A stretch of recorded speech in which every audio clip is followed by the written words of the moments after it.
సుబ్బు ఏంటయ్యా ఈ సంవత్సరం దీపావళికి గుడ్లు ఎక్కడ తీస్తున్నావు? ఏముంది పక్కింటి దండ మీద నుంచే. సొంతూరు కొవ్వూరు. బొంబాయి వచ్చి ఎన్నాళ్ళయిందో?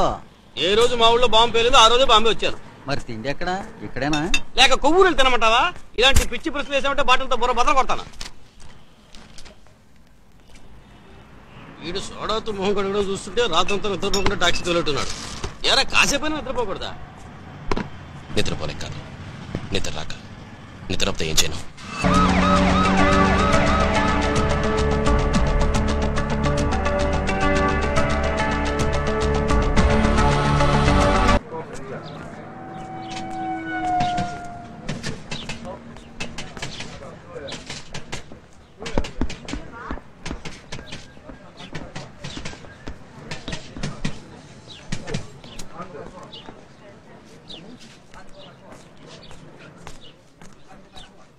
స్నేహితుడా స్నేహితుడా ఇంతసేపు ఇంకా రాలేదేంటబ్బా?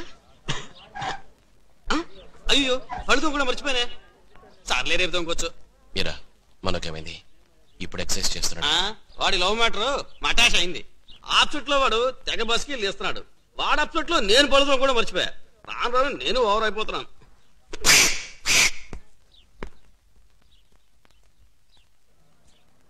పూజ గురించి ఫీల్ అవుతున్నావా? తన జుట్టుని గట్టిగా పట్టుకుని సరసర ఈడ్చుకుపోయి గోడకేసి ఢమా ఢమాని కొట్టాడు. తలకి టెన్నిస్ బాల్ అంత బొప్పి కట్టింది. House arrest, college out.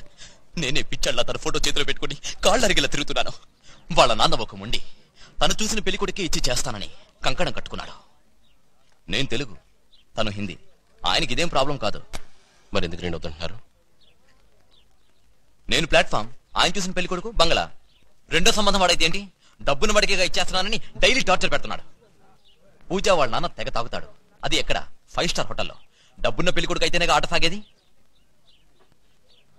వీళ్ళందరికీ ఏది ముఖ్యం నీకు తెలుసా? బిడ్డ బతుకు సుఖంగా ఉండాలి అనేం కాదు, అందరికీ డబ్బు కావాలి. అయ్యో, ఈ మనుషులు డబ్బు కోసం ఏం చేయడానికైనా సిద్ధపడతారు. నేను చెప్తున్నాను, ఈ వాళ్ళ ఈ లోకంలో డబ్బే దేవుడు. డబ్బే కావాలి, ఇక్కడ అందరికీ అదే కావాలి.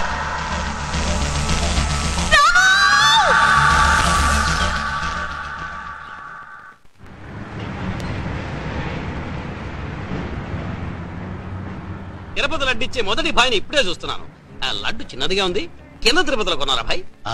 జమీలాకి కవల పిల్లలు పుట్టారు సుబ్బు, అందుకే లడ్డు. కావల పిల్లల అయితే రెండో మాకు. నాది గుంటూరు, వీడిది కొవ్వూరు, వాడిది అనంతపూర్. ఊరొదిలిచిన మమ్మల్ని సలీం భాయ్ మీరు తండ్రిలా ఆదరించడం నిజంగా మా అదృష్టం. ఒరే దున్నపోత, అర్ధరాత్రి బలాదులు తిరిగి ఆంబోత, నేను కనిపించే బదులు 4 గొడ్డలు పెంచాల్సింది అని తిట్టే తండ్రులున్న లోకంలో మీ అంత మంచి తండ్రి దొరకడం నిజంగా మా అదృష్టం భాయ్. రాము ఇంకా రాలేదు కదూ, ఇది వాడికి. అంతవరకు లడ్డు ఉంటుందా సుబ్బు? వాడిలా పగలు నిద్రపోకుండా టాక్సీ తోలితే ఎలారా? నిద్రపోతూ టాక్సీ తోలితే రోడ్లో పోయేవాళ్ళు శాశ్వతంగా నిద్రపోతారు. భాయ్, రాము నిద్రపోలేడు. వాడు అక్కే గురించి తెలుసుగా? తెలుసు మనం. వాడెప్పుడూ అదే తలుచుకుని మనసు కష్టపెట్టుకోవడం నేను భరించలేకపోతున్నాను. అంతా వాడి వయసు వాళ్లే ఎంత ఆనందంగా ఉంటున్నారు. ఈషాల్లా వాడికి మంచి రోజులు త్వరలో రావాలి.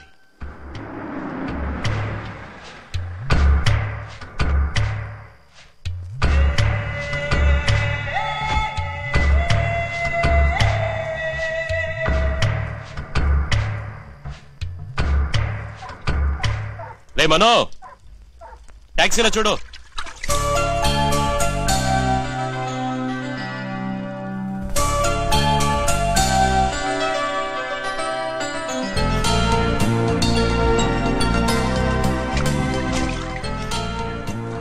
నీకోసం కష్టపడి అమ్మాయిని తీసుకొచ్చాను.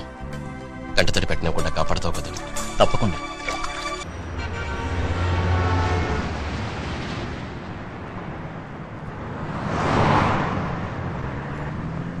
పూజ, నీకేం చీర కావాలి? షిఫానా, కోటానా? ఏ కలర్ ఇష్టం? ఎందుకు? పెళ్లికిరా. అదేం వద్దులే. నేను నిన్ను అడగలేదు, పూజను అడిగాను. నువ్వు చెప్పమ్మా. తను చెప్పినా ఒకటే, నేను చెప్పినా ఒకటే. ఏమొద్దు? ఏం వద్దు? అదే పెళ్ళొద్దు. రే, ఏం నువ్వు మాట్లాడేది? ఎందుకు కష్టపడి తను తీసుకొచ్చింది? నువ్వేంటి? పెళ్లి నేను ఇప్పుడొద్దన్నాను గాని జీవితాంతం పెళ్లి చేసుకుని అనలేదే. నా సంతోషాన్ని నువ్వు కోరుకునేప్పుడు నీ సంతోషాన్ని నేను కోరుకోనా? ముందు నువ్వు పెళ్లి చేసుకో, తర్వాత మేం చేసుకుంటాం. అందుకు ఎన్నాళ్ళైనా వెయిట్ చేయడానికి సిద్ధంగా ఉన్నాం. ఏం పూజ, యా తెలుగు అర్థమయ్యేగా యా అన్నావు? యూ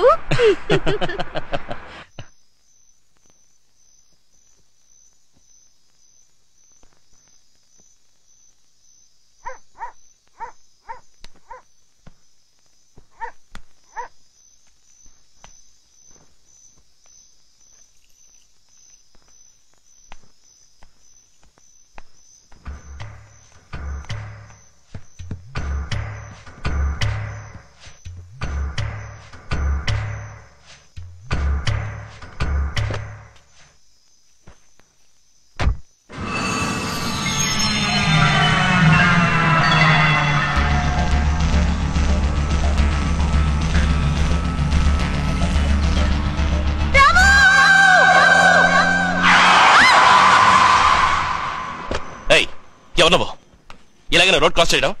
నువ్వు చావడానికి నా టాక్సీ దొరికిందా? నువ్వు చేస్తే జైలుకి వెళ్ళేది నేను. ఇల్లెక్కడ? ఏంటి వెనకే మా ఇల్లు. రాత్రి 3ంటికి ఇక్కడేం చేస్తున్నావు? వీటిని వదిలేద్దామని వచ్చాను. ఏమిటి? ఈ లవ్ బర్డ్స్ ని బయటకు వదిలేద్దాం అనుకుంటే గూడు తెరిచినా ఇవి వెళ్ళడం లేదు. నువ్వెంత ప్రయత్నించినా వెళ్ళావు. ఏ? ఈ బాంబే సిటీ ఉంది, చాలా భయంకరమైన సిటీ. బయటకు వస్తే మనుషులు రాబందులుగా మరి ఎక్కడ చంపుతారోనని భయపడుతున్నాయి. అంతే. ఎందుకు వాటిని వదిలేస్తున్నావు? రేపు మేము ఈ ఇంటిని ఖాళీ చేసి వేరే ఇంటికి వెళ్తున్నాం. అక్కడ వీటిని చూసుకునే అవకాశం లేదు. అందుకని నేను కావాలంటే ఇస్తావా?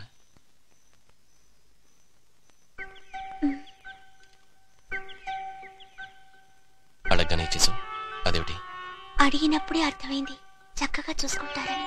అందుకు సీత